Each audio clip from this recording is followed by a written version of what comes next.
In my last video, and no, I'm not cleaning, this is normal, I did the goose poncho.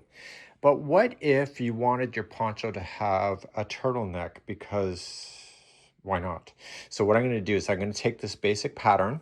Okay, so you can get that video for that. Just see the video description. There's a link for it. And what I'm going to do is I'm going to add some length to it to give it a turtleneck, and I'm just going to roll it down at the top. So here's the basic poncho. It fits my goose, and as I said in the other video, I stopped 2 rounds short because my goose is only 21 inches and not 23. So it's something that you may have to adjust depending on the height of your goose. So what I'm going to do is, we know that we stopped and started on the one side, and you can tell where we did, and that's where I'm going to join it. So this is the side, meaning that if the goose was wearing it when you're looking at it. So just turn it to the back here, and we're going to join some new yarn to the top here where we did the neckline, and then we'll just go around in circles about 6 inches. Let's do that next. So I'm at the back of the poncho here, not the underside. I'm at the back, and I'm just going to attach new yarn to the neckline. And we know the neck goes over top of the goose just fine, and we're just going to attach it to any one of the stitches here on the back side. What I'm going to do is that I don't want any slip stitching on the neck, and so we're just going to find a way to jam in our hook and attach the new yarn. So with this already on, just attach. And I'm going to do a continuous round, and just so pull through the loop and then pull through 2. That's a standing single crochet, and just travel around the edge. Do you remember there was 28 stitches? So there's going to be 28 of these stitches all the way around. If there's a little bit more, you know, that's fine too, but just try to get it to be the same information.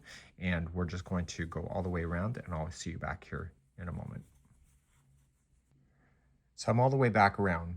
So I need 28, which I got. So if you are doing this, as long as it's an even number, so maybe if you had 30 or 26, it's fine, but as long as it's an even number.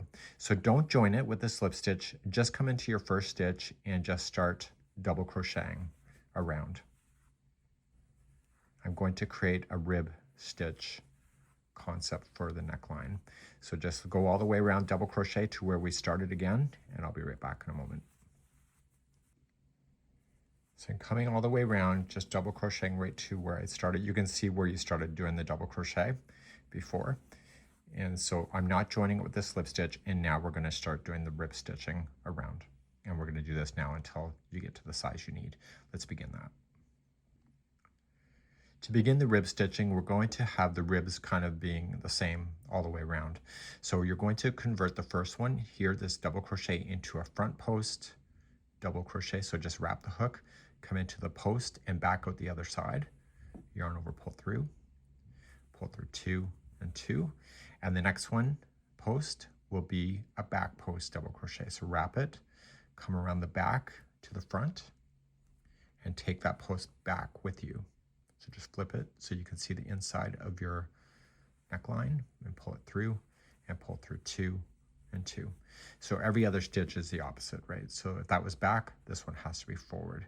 So front post double crochet,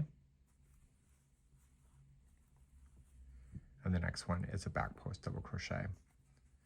And a reason why I'm choosing this stitch is that it's going to make it look more snug on your goose and more realistic. So just back post, front post all the way around, and I'll see you at the end of the round in a moment. If you have an even number, this will work perfectly until you get to the size that you need. I'm almost all the way back around. If you're an experienced crocheter, you're going to whip around this really quickly. The last stitch before we start, again, is just a back post double crochet because it's an even number. So the first one that we started with was a front post double crochet before, so we're going to keep that as a front post double crochet, which keeps the ribbing going up equally. The next one, you can see it's kind of tucked in behind, and you're going to make that a back post double crochet. So what I need you to do is just go around and around and around. You don't need to count your rounds. And I'm going to go between 6 to 8 inches tall from the neckline where I started.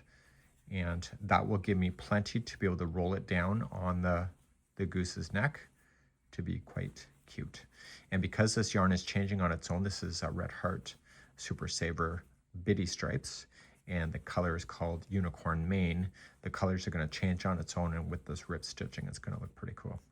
So I will get back here in just a few minutes, or moments actually, seconds in your time, of having 8 inches done, and we'll fasten off and we'll try it on our goose.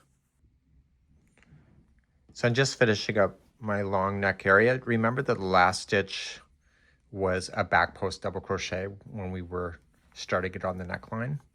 And so you want to follow it down to where the seam was on your poncho. Okay, so it's pretty close to the same. And so the very next stitch, then just slip stitch it to the top of the first front post double crochet.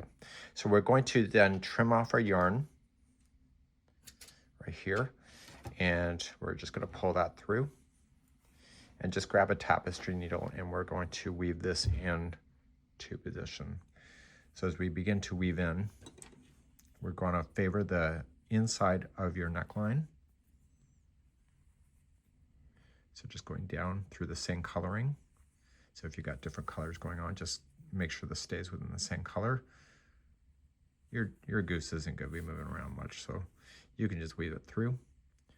Always the trick is to get the strand to go between the plies, not just the strands itself. Okay, you're going to trim this, and now you can try it onto your goose, and we'll see how this looks in a moment.